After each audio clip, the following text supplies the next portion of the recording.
Welcome, Pewter Report readers, viewers, and listeners to a brand new edition of the Pewter Report podcast, energized by Celsius, the official energy drink of pewterreport.com. I want to say hello to everybody in the chat as we get ready to begin this Wednesday episode. And for those returning that are familiar with Pewter Report and the Pewter Report podcast, Wednesday is our preview show where we get into the Bucs' next matchup against their opponent this week. And they're going to lose.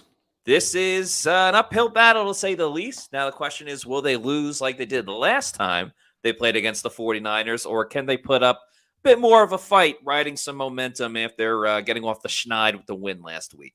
I'm your host, Matt Matera. Joined with me is SR Scott Reynolds of PewterReport.com. Scott, how are we doing? We're doing great. It's a Wednesday, and I'll tell you what, I don't know what happens in November, but it just seems like we're on fast forward, right? I mean, it's like Thanksgiving's next week.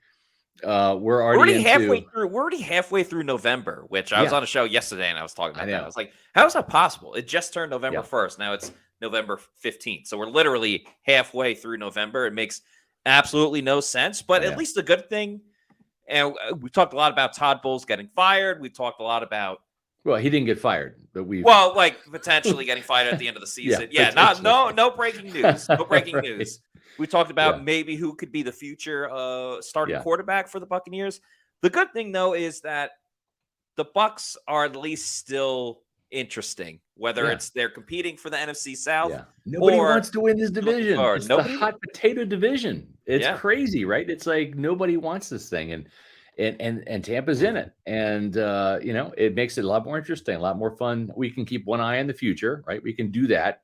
We can do a little bit of early prognostications with draft picks and who's going to re-sign and all that, knowing that this is probably not going to be a Super Bowl run, right? I don't think anyone's anticipating that from this team. But at the same time, Matt, it's like this team isn't dead. Even at 4-6, which they're going to be at about 7:10 Eastern time on Sunday, they're going to be 4-6 after losing to the 49ers. Prep for it, Pewter people. Get ready for it.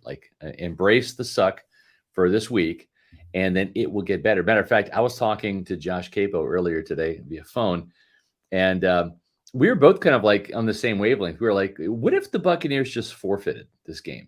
Kept everyone healthy? Yes, exactly, right? I mean, we went down the rabbit hole, Matt. Think about it, right? It's like all of a sudden, there's no ugly loss, so Todd Bowles' scoring defense doesn't take a massive hit by giving up 35 points again to the 49ers like they did last year. When the 49ers win, I mean, this is a 49ers Bucs preview. We're going to give you what you need to know. When the 49ers score 30 points or more, they win. They're 6-0.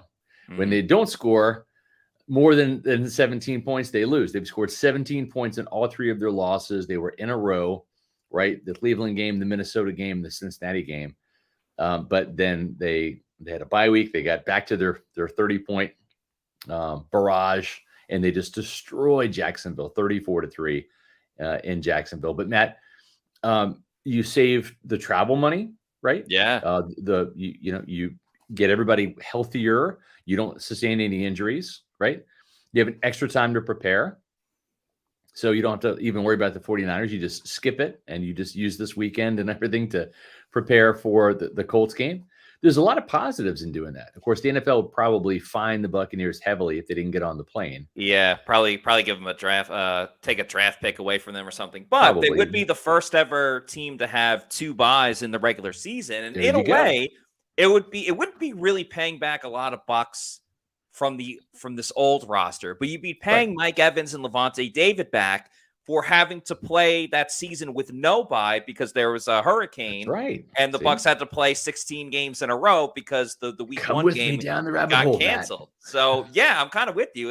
You would be paying a favor to Mike and Levante, which I think would be cool. Shout out to the Long Lost Glazer for this comment. Back-to-back 8-9 NFC could happen. South champs. It couldn't happen, which is absolutely insane. Also want to give a quick shout out to Brendan Cole, who says, finally made it to a live show. First one. Go Bucs. Brendan, so glad that you could join us live for today's show. Appreciate all your support and hope you had a good time watching live. And as I say that, already having a better time, as Cali Buck says. Yeah. Man, shut up. Upsets happen sometimes.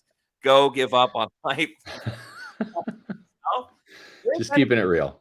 Someone did point out that the Jets beat the Eagles this year. I will say the Jets were the home team that game. It's a little bit tougher when you're the road team. I agree. In situations. But we got a 1999 Super Chat. Awesome.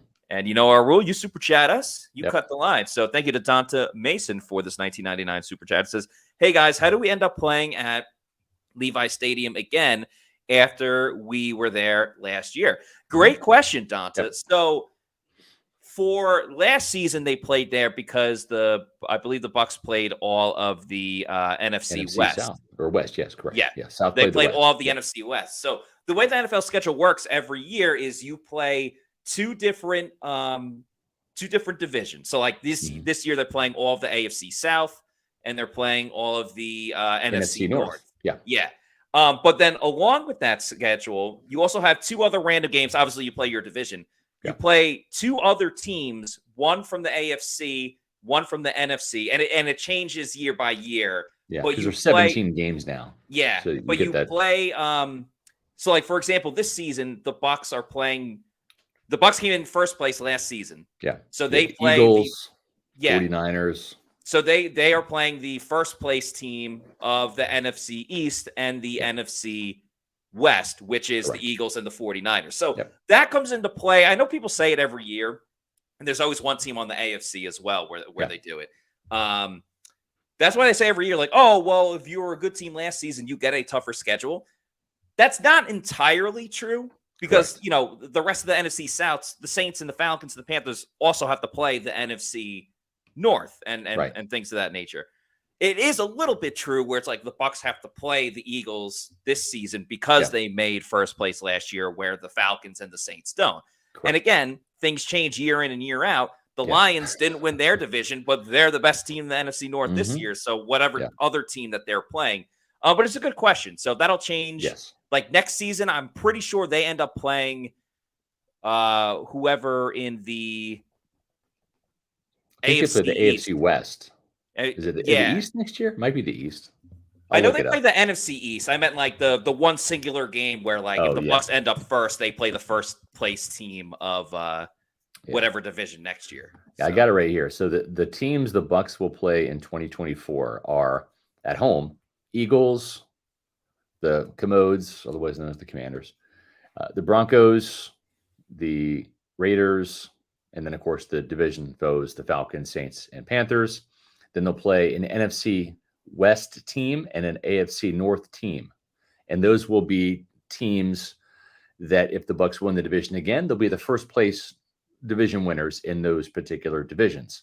And then away, they have the Cowboys. So in Dallas, that could be a Thanksgiving game. It hasn't happened in a while. That would be cool.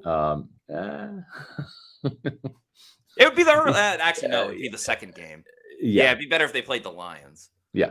And not just that, like we have to work on Thanksgiving, which I'm usually by 1 o'clock, I'm in a turkey coma. So that's kind of a downfall. But they have away games at the Giants. Dallas at the Giants. So Matt, you'll be there for that, of course. I like that one. Stopping by Bodega to get a Celsius. The Chiefs, which I'll be in Kansas City. I'll go back home and watch that game.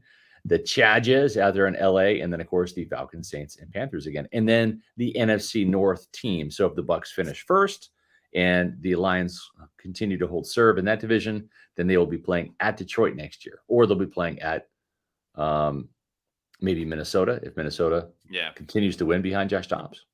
Yeah, should be should be very interesting. I like just a person here saying harnessing all bodega energy. Yes. That would be funny. We got another super chat, $5 from Eric Moreno, who says, shout out to Matt Matera and Scott Reynolds, the GOATs of Pewter Report, the best podcast I ever watched. Let's go beat the Niners. Let's eat a W, LOL. Eric, thank you very much for the kind words. Greatly appreciate it. We try to put on the best show ever, every single episode, and you guys are the reason why we do it. You guys make it so much fun and something that we look forward to every single day. So thank you very much, Eric, for the kind words. Yeah, there's no doubt about it. You guys make the show just as much as we do. I mean, we bring the knowledge and the insight and stuff from the locker room. And today we had a chance to talk to Marquise Watts, who had a very nice game. Boy, that dude is rocked up, man. Like he is. he's not the biggest dude. He's like the weightlifter version of Shaq Barrett. I'm not saying Shaq doesn't lift, he does, but he's not like Marquise Watts. Like, this dude is rocked up, and we're going to see more of Marquise Watts for sure this week. Todd Bowles said he's definitely earned some playing time, and it's been a long time coming for this guy, but he's coming, and he's going to get more reps.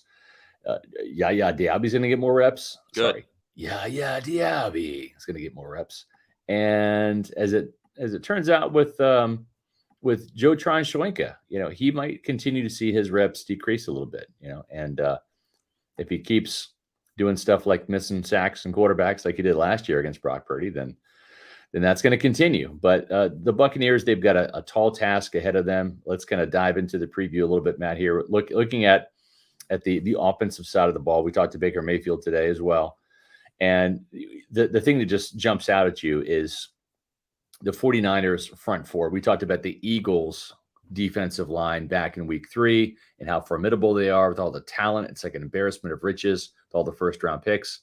Kind of the same thing in San Francisco. Maybe not to the degree, but maybe to the degree. When you've got Nick Bosa and new addition Chase Young. You're right. And you've got Eric Armstead, longtime 49er up there. Those are 3 first rounders. And you see them sack the hell out of Trevor Lawrence there. They sacked him 5 times. They picked him off twice. They just demolished the Jaguars last week. But you've got Armstead, Bosa, and Chase Young up front. 3 first rounders. And then really, Javon Hargrave, he's right there, number 98. He's probably the best defensive lineman this year. He and Nick Bosa are tied for the team lead with 4.5 sacks. And of course, he played with the Eagles, played with the Steelers before that. So he's a phenomenal defensive player. And then you kind of get into some of the other guys that they have on their depth chart. And it's like a former first round pick of the Raiders. Cleveland Farrell is a backup. Javon Kinlaw, not really lived up to the promise there at defensive tackle, but he's a first rounder. He's in that kind of wave there.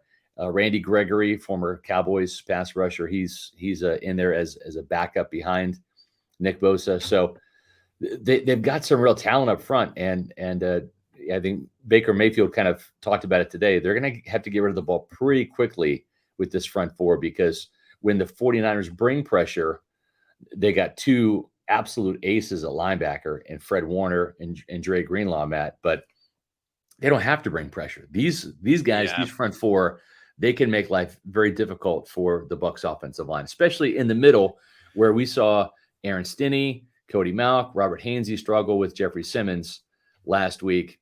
It's not so much the tackles, right? You've got Gedeke and you got Wirfs, but it's that interior where you might see Javon Hargrave really go off this game.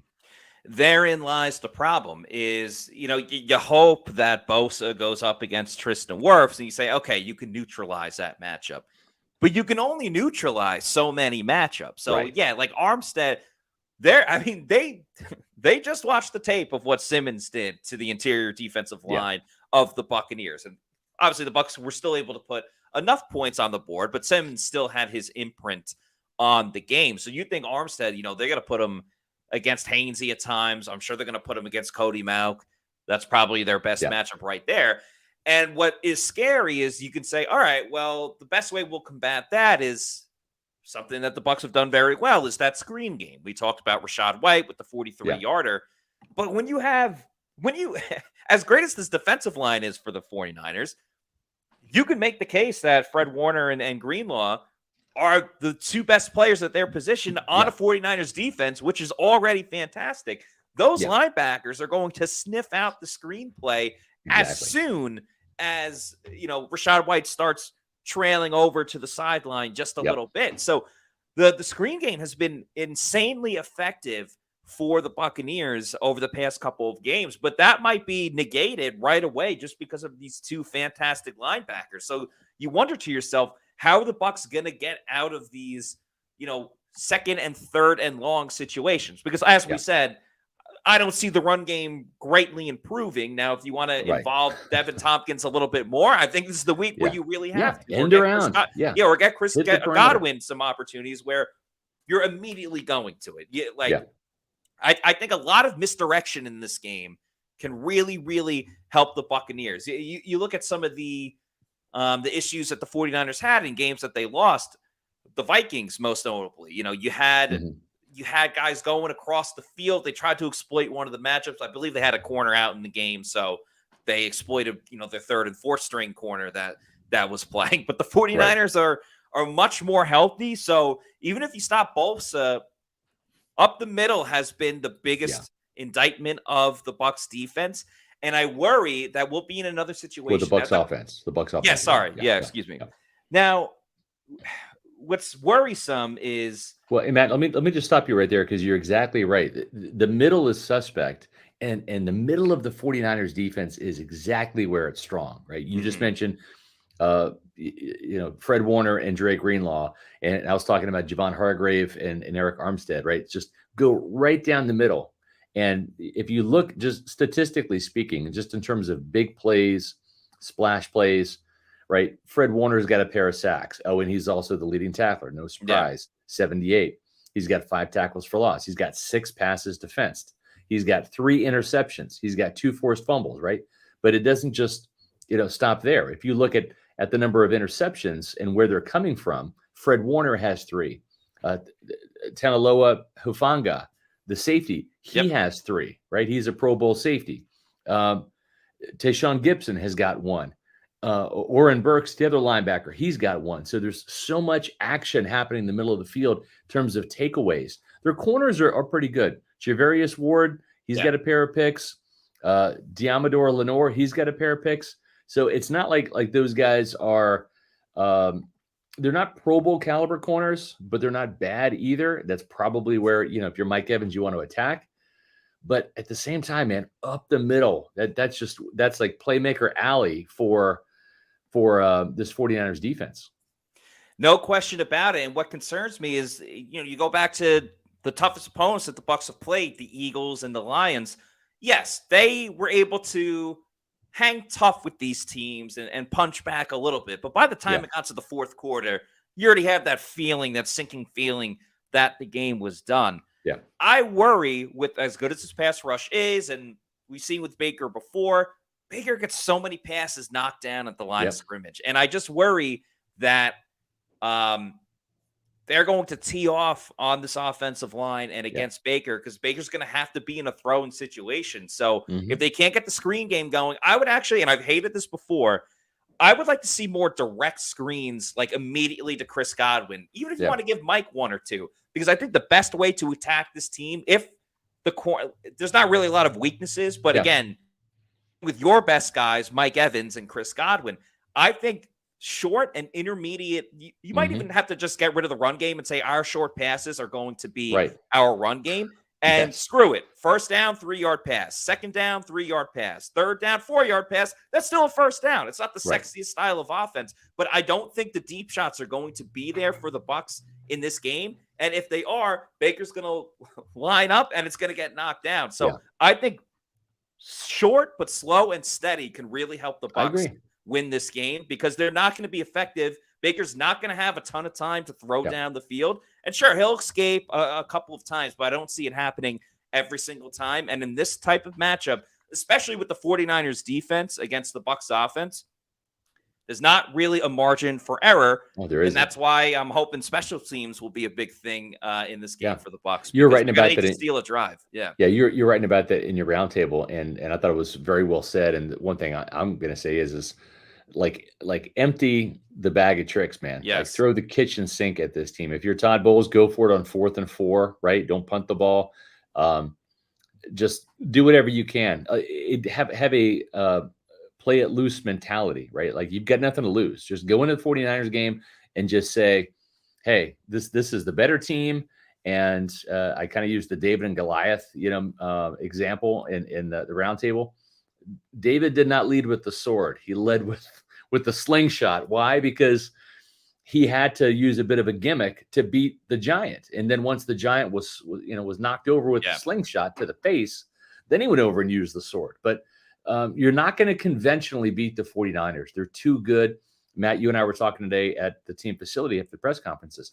This is a veteran team. They know how to win. And they're like a shark. When there's blood in the water, they'll finish you off, right? You don't get to be a good team without throwing 30 and 34 points on teams. And they've done that. And every win they've had, they've buried their competition. And so you got to give yourself a bit of a puncher shot. Gimmicks, trick plays, fake punts, as you mentioned, Matt, on special teams. Yeah. I mean, this is the game to do it, because you're kind of damned if you do, damned if you don't. So playing conservative and going our guys versus your guys, our best versus your best, their best is better. They just are. They're a better team. There's nothing wrong with saying that. This was a team that was in the NFC Championship game last year. Yeah. Could have beaten the Eagles if they had a quarterback, right? I mean, that was the marquee matchup. San Fran and the Eagles, the two best teams in the NFC last year. And maybe you throw the Lions in the mix this year, but when it's all said and done, if it's Eagles and 49ers again, nobody's going to be surprised. And it's not like this team is just on the come up, like, oh, they had a good season last year. They were in the Super Bowl back in 2019 with Jimmy Garoppolo as their quarterback. Like, they have had sustainable success for quite a while. And let's face it, the Bucs are getting them at a bad time. Like, if this was a couple weeks ago when they were way more vulnerable, they were a wounded animal. The 49ers are healthy now. And you can look at that 3-game losing Samuel's streak. back. Christian McCaffrey's back. Trent Williams is back. Yeah. Exactly. So, you look at when the 49ers lost, that first one, Brock Purdy's first ever loss in a regular season game against the Browns. All those guys you mentioned got hurt, and Debo was out, and it was a rainy, sloppy, ugly game against the Browns. They still had a chance to win, and their kicker missed it at the end. When they are fully healthy, they are almost unbeatable, it feels like. And Debo Samuel drives so much of that offense, because they got to, like, Trent Williams played in that game against the Vikings. Christian McCaffrey, when they lost to the Vikings, Christian McCaffrey played for a little bit in that game against the Vikings. The fact that they didn't have Debo, and I still think, the 49ers are a great team no matter what, but Debo is the straw that stirs the drink for that team. And that's what makes it terrifying for the Bucs on the defensive side of the football, because they stink at playing zone. We've already established that. They've done so well at playing man, but Debo Samuel annihilates people in man-to-man. You can't guard him one-on-one. And you got a speedy guy in Brandon Ayuk. You've got a speedy tight ends and Kittle. You've got Christian McCaffrey, who can hurt you as a runner or a receiver. There's just so many weapons that you can take away two guys. You can take away Samuel and McCaffrey, and Kittle and Ayuk can beat you. I mean, there's reminds so many you weapons. Of the 2020 and the 2021 Bucs offense. That's right. Exactly. Matt, you mentioned injuries. Well, first of all, let's get the super chat. Then we have the injury report here. Callie Bucks, $4.99. Appreciate your support, Callie. I was at Levi Stadium last year. Unfortunately, I will be there again this Sunday. Oh, boy. I'm rooting for an upset, but I'll be happy to keep it close. Yeah, I think progress is a thing. You know what? Moral victories aren't victories; they're losses. But yeah, I think that if this team can keep it interesting and hang in there. Hey, if they lose 28-10, it's technically an improvement from last season. True. It's true, man. Love your optimism. Speaking of optimism, there's some optimism here, and for a couple players on the injury report. So the 49ers, because it's like 3 hours away on the West Coast, still probably either haven't practiced or practicing now. But the Bucs put their injury list out. We'll have the 49ers in a couple of hours. Carlton Davis is back, full participation with the toe injury. Mike Evans, quadricep injury, limited participation. I expect him to be a full go on Sunday. Also back is Matt Filer at left guard. There'll be an interesting decision. Aaron Stinney, who struggled against Jeffrey Simmons, but if I'm being honest, I think Matt Filer would have struggled with Jeffrey Simmons last week. But Filer is back with his knee injury. He's a full participant. Lou Gedeke missed practice today. They don't think it's too much of a concern, more of a rest thing, but he's got a foot injury. Josh Hayes, the special teams gunner, ace from Kansas State, wearing my purple shirt this week for the Sunflower Showdown against KU. But Josh Hayes had a concussion, missed last week. He's limited, so it's trending in a positive way for him to maybe return to action this week. Ryan Neal, the safety, thumb injury, did not participate, and Devin White, foot injury, did not participate. So something to keep an eye on there tomorrow, Matt, for sure. Looking at Ryan Neal and Devin White and seeing if they make some progress, and same with Luke Gedeke. Yeah, remember, Devin White did have a foot injury in last week's game. Now, he only missed like a play or two, and then he was able to come back. I also find it a little bit funny, like, Todd Bowles got asked about Gedeke today, and he's like, yeah, he's got a foot. It's like, yeah, he actually has two of them. He has 2 feet, I don't know. I always found that funny, but that's just dumb and random. Anyway, thank you to Michael for this $1.99 super chat, who says, offense seems to be improving. Sadly, we play the 49ers. Yeah, I do think that the offense is trending in the right direction. This is something I talked to Chris Godwin today about, just because Baker had mentioned we want to peak at the right time with this offense. He didn't say that we have peaked just yet.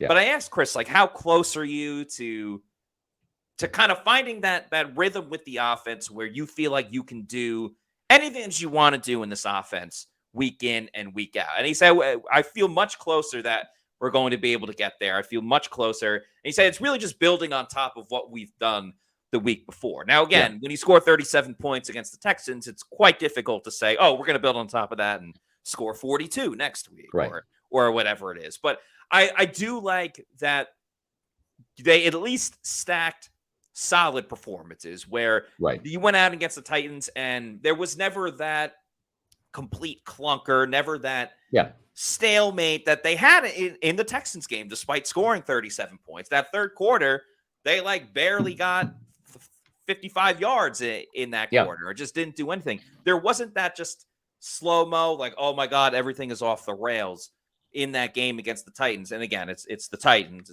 You're not playing the 49ers anymore. But I can appreciate that the offense is at least starting to get it together and start trending in the right direction. And Rachaad White stepping up, I think, has been an important factor in that. And as we talked about, just Baker Mayfield playing so much better over the last 2 games has put this team in a spot where I don't know. I don't think they're going to win, but I think that they can play better than a 35-7 loss the year before. I agree. We appreciate the super chat from Michael too. Kind of echoing that thought. Their offense seems to be improving. Sadly, we played the 49ers. Yep. That's just how it is. Good comment here from JB. Missed last year's Niners game flying back from Hawaii. I'm going to miss this year's Niners matchup flying to New York. If you don't see it, it can't hurt you, right? That's true. Yeah. I mean, you can just check on your phone every now and then, but it doesn't hurt the same if you see, oh, they're losing versus like, oh my God, they're losing as you point to them.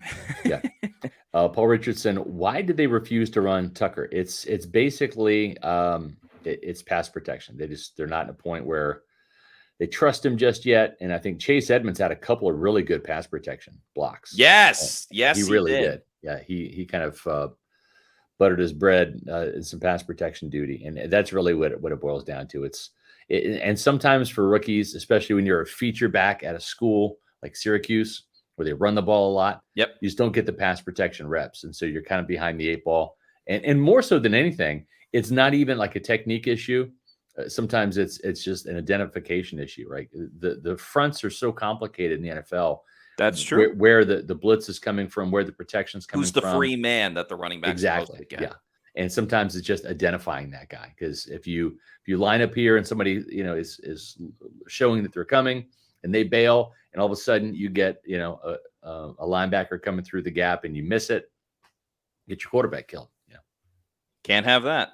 Though it would be trash time. Anyway, shout out to the trash fans out there. Catamax, the $5 super chat. Thank you to Catamax, who says, getting pressure will be tough against the Niners, let alone finishing tackles against Purdy when we have pressure. Purdy danced all over us last year. Yeah, Todd Bowles highlighted gang tackling and just making sure you make the initial tackle is going to be super important. And, last week we called upon the outside linebackers to play better, and they absolutely did. Now, a big part of that was because they played Yaya Diaby and Marquise Watts got in on there. So, and the pressure was there, and it was there consistently. Yeah. But this is a huge test. I mean, Trent Williams against either Yaya or Shaq or Marquise Watts or whatever they decide to do with the rotation of outside linebacker. I do worry.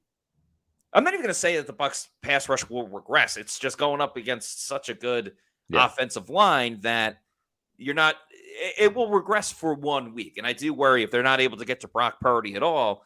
Well, then it's all said and done in that game because that's rattled Purdy before. I mean, you can say it with any quarterback, but I mean, man, if you're not generating at least consistent pressure or getting in his face here and there, if he can just sit back like he did last season against the Bucs, Debo's going to have over 100, Kittle's going to have a touchdown, and everyone's going to have a touchdown in the game. Yeah, that's right.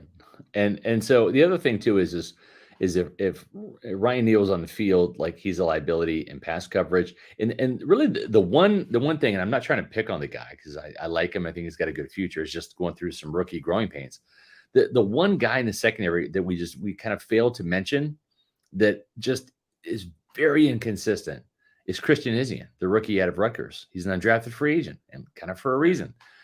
He's not been great in terms of his coverage in the slot. And whether it's zone, not getting to his landmarks at the right time, or just, not being effective in man coverage. He had a great start to his rookie season with a couple of interceptions in the first 2 games. It's kind of fizzled out after that. So they're hoping that he kind of rebounds a little bit, but he is also part of the problem. And so that's we have to kind of say that, just to be honest. Speaking of secondary, Scott, any thoughts on Carlton Davis' foot injury possibly being the big reason he was getting cooked last week against the Texans? Yeah, I think so, right, Matt? I mean, you kind of have to, when you miss a game because of a toe injury, and it was a toe injury that caused him to miss a couple of games. Yeah. And Matt, you and I even said it after week 1, after the Minnesota Vikings game, when he missed that game in week 2, we're like, like toe injuries don't really get better. They linger like a MFer. Yeah, they don't get better until the off season, right? They might get better well enough for you to play, but it's not going to be feeling good. You're not going to recover from that until the off season. Yeah, and Carlton did speak today, and he said that he is feeling better, and he said he should be good to go this week, and obviously that's more telling with him fully participating. But it really wouldn't shock me down the stretch if it's like, Carlton plays this week, Carlton's out this week, and Carlton plays this week, and he's unavailable the following week. Now, it's tough because they, as we've talked about ad nauseum, it will come down to the last game of the season where for the Bucs to clinch. But I don't know, maybe when you play the Panthers in a couple of weeks, maybe you can rest him for one of those games because you do trust Zion more as a starter now than you did last season. So, it'll be interesting. It'll be a week-by-week thing with Carlton for sure. I agree. Long lost Lazier, Watts, and Diaby becoming legit edge rushers would make this season worth whatever the outcome may be. Yeah, I mean, I really think Marquise Watts has starter potential, and I know that you and I agree, Matt, that Diaby has that as well. Mm-hmm. These two guys might end up being maybe next year the 2 starting outside linebackers if Watts continues to ascend and Diaby as well. I mean, these guys have a lot of physical talent, and if they can tap into it and really become consistent players, you've got those guys. You've got Kalijah Kancey and Vita Vea in the middle, and maybe if Logan Hall can get his act together, who knows? But man, that's not a bad front 4 to work with there on third downs if you got Watts and Diaby and Kalijah Kancey and Vita Vea, And it's a very young group. I mean, Vita would be the oldest out of that group, and he's still very young and obviously the best player amongst the group. So, I mean, that's very exciting. As old as they're getting at linebacker and uncertain that they'll be at linebacker, they'll be extremely young on the defensive front and fairly young, in the secondary as well. I mean, Carlton and Jamel have been here for a while, and they're in the middle of their contracts, but Izien is a rookie, and Antoine's still very young and playing as the best player on defense. So there is some optimism for next season with the Buccaneers for sure. Yeah, we just got super chat. Let's get to this one real quick, Matt. This is for you since you're versed in all things Jets. I have a little more knowledge about the Jets than maybe your average fan in Tampa or person in Tampa. I like Rice Bish says, what does PR think of Michael Carter? Yeah, so Michael Carter, the running back, was just because Michael Carter, the cornerback, defensive back, also plays for the Jets, but the running back, Michael Carter was let go by the Jets, and he was essentially their third down back. The Jets have Breece Hall and Dalvin Cook as well, and they got Izzy Abanikanda from Pittsburgh, and that's why they want to give him some more opportunities. So Michael Carter was let go. He's a good player. Yeah, Michael Carter had a great rookie season back in 2021, but he's kind of just plateaued from there. This season, he's had some costly drops. He had a very costly chop block penalty, pass blocking against the Raiders on Sunday Night Football. I think as like a third stringer, I think he's very solid. He's better than Keyshawn Vaughn, and he can pass block. I know he had that penalty right there, but he's used to being the third down back, which is something with Sean Tucker that we said could be an issue for him. So do I think the Bucs should take a flyer on him? Yeah, I think they should take a flyer on Michael Carter and cut Keyshawn Vaughn, and you immediately put an upgrade to your running back depth. And as we talked about with Chase Edmonds, he does get injured all the time. So if Chase Edmonds ends up getting hurt between now and the end of the season, you can implement Michael Carter in on third downs. It's not going to be a crazy upgrade. He's not going to save the running game for the Bucs by any means, but he's capable. I'm willing to bet he would average more than the yards per rushing attempt that Keyshawn Vaughn has. I think it'd be an upgrade in the running back room. You can do that, Matt. Yeah, and it's difficult to find that at this point of the season when the trade deadline's done. So I would definitely take a look at it. Yep. Richie P with the $10 super chat. Thank you, Richie. He says, 1, I'm feeling like we have seen enough of Joe Tryanchenko to know who he is. 2, Logan Hall has single-handedly hurt our defense and offense, parentheses, Ryan Jensen injury. Yeah. I need to see something from him by the end of the year. Yeah. You're not alone in that thinking. That is exactly what the powers that be in the Bucs brass are thinking about both those guys. And I think that's why you're seeing Marquise Watts get more playing time and even ahead of Cam Gill. You did the snap counts, Matt, on Monday. And I think he outsnapped him, 11-4, right? Marquise Watts to Cam Gill. Is that right? 11-4? Yeah, Marquise Watts first time playing and got 11 snaps. Cam Gill would only get 1 or 2 per game. So yeah, maybe you'll see even more about that. And with Logan Hall, I don't think it's a secret. Like, again, they just took the training wheels off of Kalijah Cansey. He's still getting his feet wet. Yeah. And already outsnapped Logan Hall and even outsnapped Vita Vea. Like, they're putting all the chips forward with Kalijah Cansey. As they should. He and Vita Vea are the top 2, and then there's a big drop off there. And I think Will Golston's probably a more reliable defensive lineman ahead of Logan Hall. So it's kind of that balance of like, we got to play Logan Hall so he gets the snaps, so he can get experience, so he can show us something, right? Yeah. Because he's not going to show you anything on the sidelines. You got to play him. But at the same time, it's like, he has not had a statistic, not even like an assist since the Detroit game, right? And he's played a lot. He did miss the Texans game with the groin? Yeah. Okay, so already give him a pass there. But he played last week, played against the Bills, and we got hurt in the warm-ups there. But, he's under the gun, man. One thing that I think, whether you like Jason Light, whether you don't like him, one thing I think you have to admire about Jason Light is there are no sacred cows. He will move on from you quickly, right? It's like he cuts Roberto Aguayo after investing a second-round pick after 1 year. Boom, gone. He signed Michael Johnson, one of his first free agent signings. Lovie Smith wanted him, but he signed him, and he was gone after 1 year. Anthony Collins has gone after 1 year.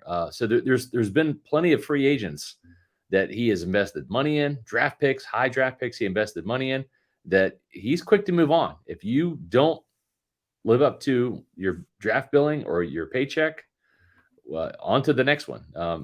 That's the worst thing about general managers in this league is making a bad personnel decision and then having the ego to hang on to it. And Jason Light, he's got his faults, but that's not one of them. He will move on from mistakes pretty quickly.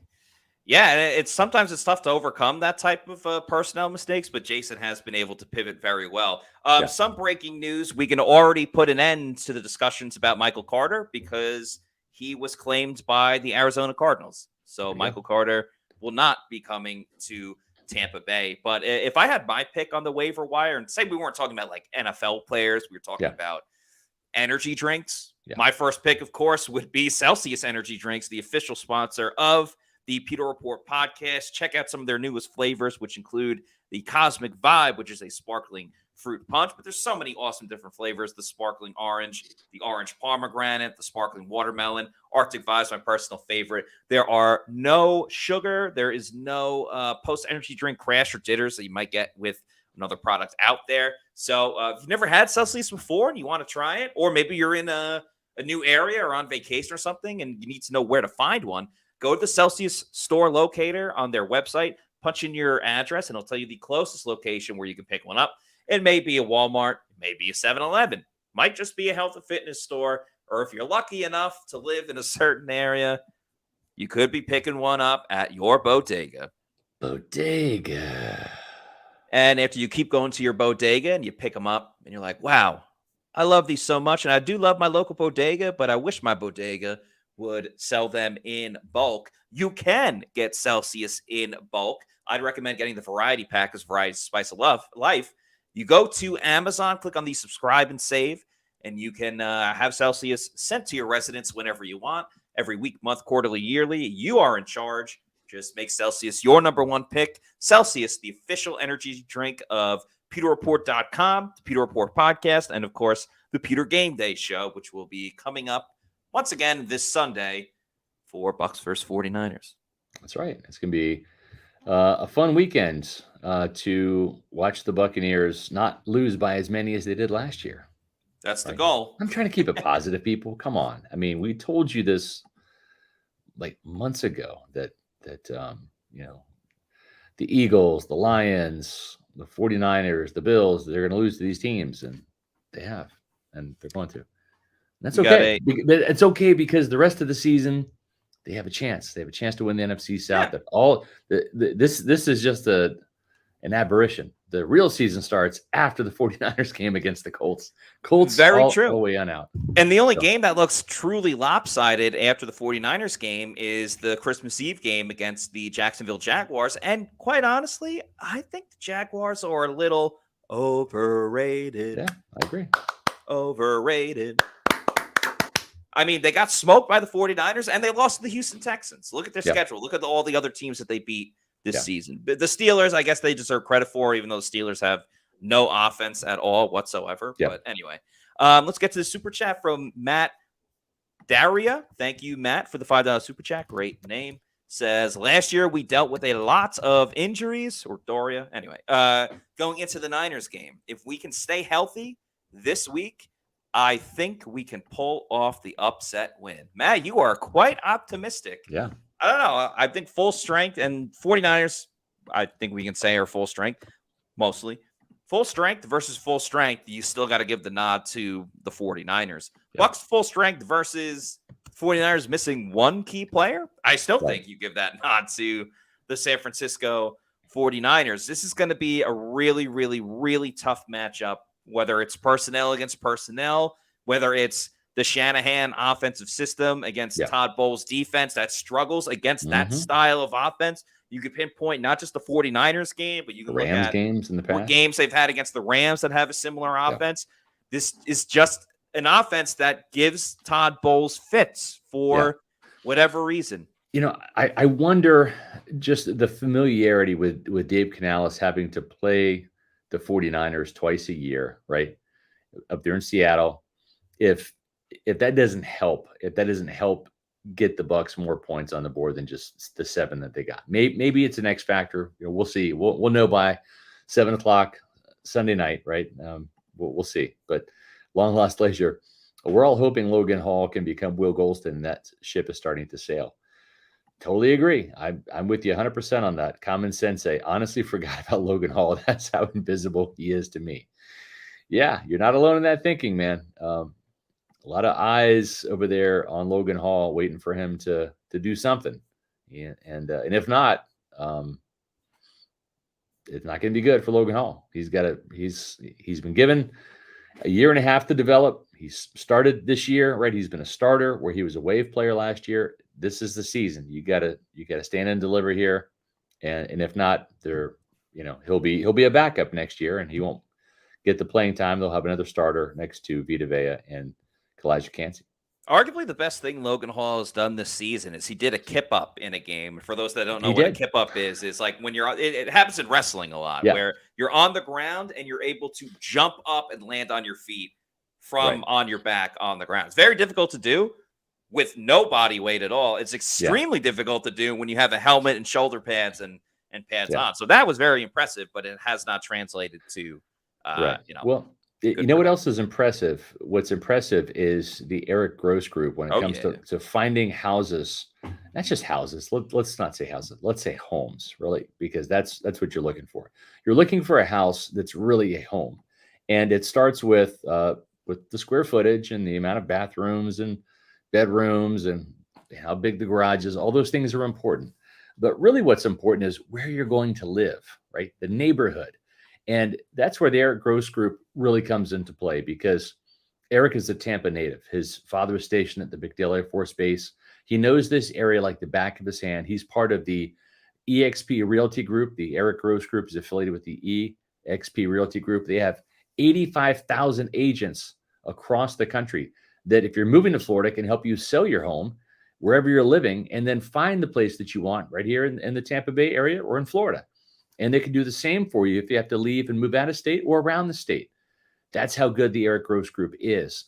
If you don't believe me, go to their website, housesinfla.com. Check out the website. It's got a great layout to it. It is got all of their inventory on it. And do even better, give Eric a call himself, 513-907-4271. Talk some Tampa Bay football.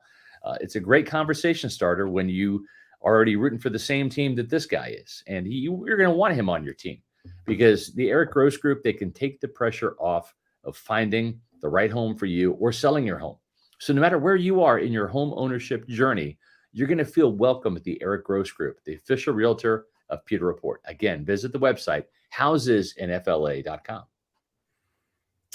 Let's get to a couple of videos from today's good old participation over at the Advent Health Training Center. First, we got Todd Bowles talking about Marquise Watts, how he's looked, and will or will he not get more playing time? And of course, produce. He's gone against Luke and Tristan every day, and we give him the best pass rusher of the week so he can give them guys work, because he works hard nonstop, and he's been giving them fits.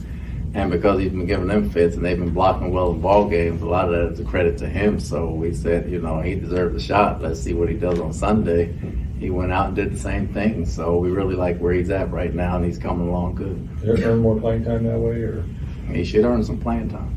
I'm sorry. Watts looks like he's been doing it for quite a while, which like some guys, like they just, when you get your first opportunity at it, he just looks like smooth and ready, and he looks like a veteran that's been doing it. This team's going to be kicking itself for not playing him earlier in the season. Yeah, we've seen that happen before, time and time again. This next video, Todd Bowles just talking a little bit about facing the 49ers offense and Brock Purdy, what he's seen from him from last year's matchup to now, and then also thrown in the video is Baker Mayfield. This is a question from Pewter Report's own Adam Slavon, who asked Baker about last year. Baker played against the 49ers when he was with the Carolina Panthers, and it did not go well. Guys that we faced recently, so all of them can do a lot of things, and obviously Kittles was in there as well. So, we just got to be able to tackle. We got to be where we need to be at the right time. We got to game tackle. Obviously, he's played quite a few games. Is the approach different in facing him? I hope the results are different. Obviously, they beat us pretty good last year, and some things we got to change and we learn from, and hopefully that changes for the better. But he's a good quarterback. He's a good football player. He's a smart football player. Kyle plays smart football players. He takes care of the ball. He knows where to go with the football, and he can use his feet when he needs to. So it's going to be, other than the other weapons they have, that's a challenge in itself with him using his feet as well. You played San Francisco. Wasn't pretty. Yeah, but what do you recall about that game and like some of the challenges that they provided? It was a physical game. I'll say that. It's obviously you can't exactly relate when it's a different system, different organization. But playing San Francisco at any time, no matter who you're with, they're going to be physical. They're going to line up and have a really good game plan. But they've had great players for a lot of years now, so they're going to put their guys in good positions to win. And so, like I said earlier, their front's amazing, but it allows those linebackers to be able to play free. And those are two really smart linebackers that their recognition of plays is a huge difference going up against their defense. You have to be on time. And this last video, Baker Mayfield talking about what he's been most pleased with his play and the offense through the first half of the season. The leadership aspect. What are you most pleased with in this first half? Between the leadership and then, I think you mentioned the turnovers. As long as we're taking care of the ball offensively, our defense is playing well enough to be able to. We don't have to blow people out to win games, and so we don't have to score that many points. So as long as we take care of the ball, stay in manageable down and distances, we should be good. So, but at the same time, we also should be scoring more than 20 each game, and there's definitely a lot of points that we left on the board. So it's knowing that we don't have to stress or press too much to score that many points, but we definitely have the capability to do it. And we need to grow into that and learn that we should be able to score closer to 30 each game. If you think that the Bucs are going to score 30 on Sunday, first of all, God bless you. But secondly, you might want to pick some of the higher numbers of Bucs players on Underdog Fantasy. The pick'ems are so much fun to do week in and week out. You can see my picks coming up this Friday on Pewter Picks and Props. But if you want to play at Underdog Fantasy, you just pick higher or lower on a couple of different players. It has to be at least two, one from each team. You can win up to 20 times your 20 times your money of what you put in.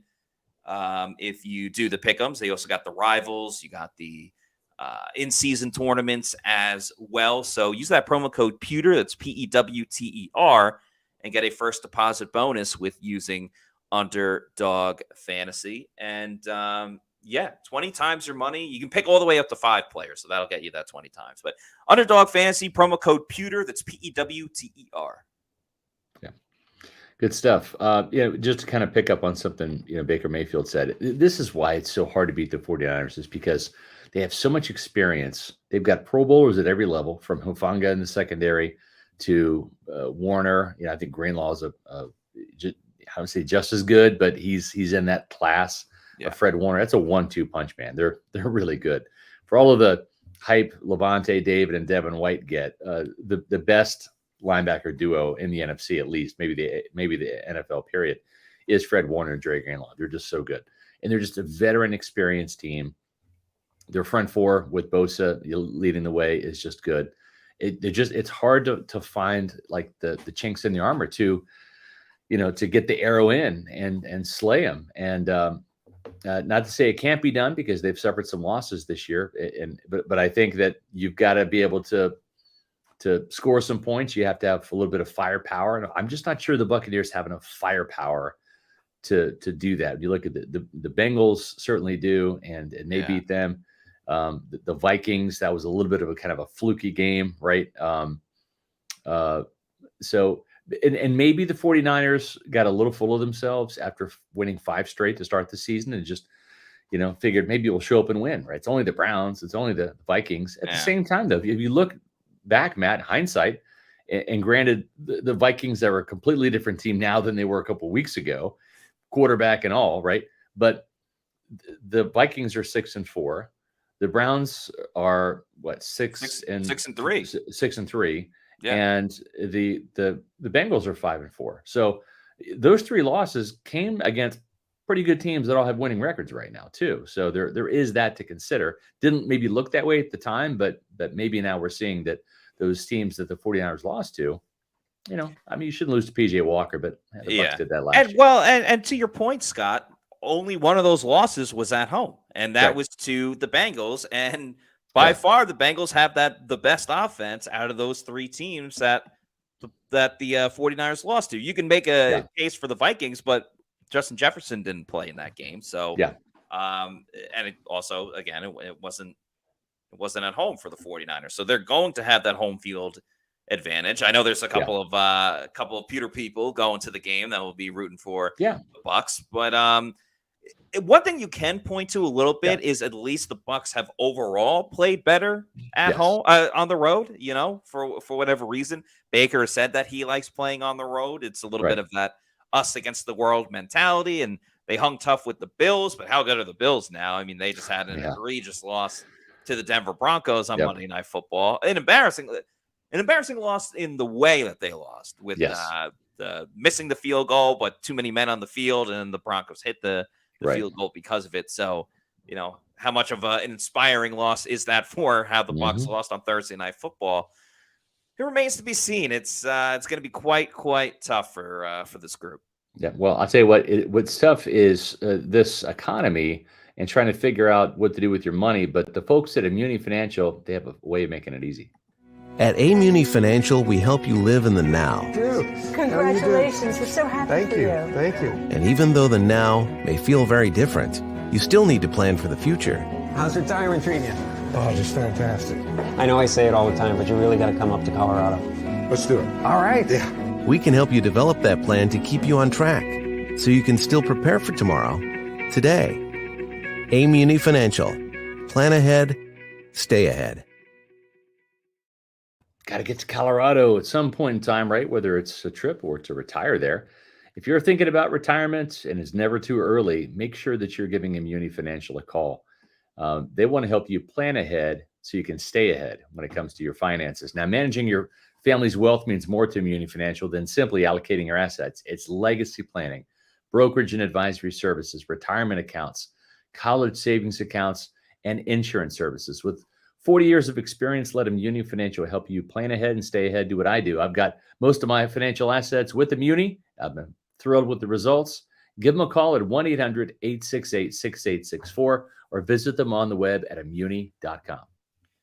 By the way, also give us a follow on all of our social media on X, Instagram, Facebook, and Threads. We are at Pewter Report. Please like and subscribe to our YouTube channel, which is Pewter Report TV. Please leave a comment as well. It helps grow our audience over at pewterreport.com. We got the podcast 4 times a week. We got various videos that we put up, some film breakdown as well. So really anything Buccaneers that you're looking for, you can find it on our YouTube channel, Pewter Report TV. So make sure you check it out. That's going to do it for us on today's show. We got another one coming up tomorrow at 4 p.m. Of course, the Pewter Game Day show on Sunday and the Pewter Post Game show as well. But until then, for Scott Reynolds, I'm Matt Matera saying thanks everybody for watching. We'll see you tomorrow for another edition of the Pewter Report podcast. Out. Go Cats, beat KU.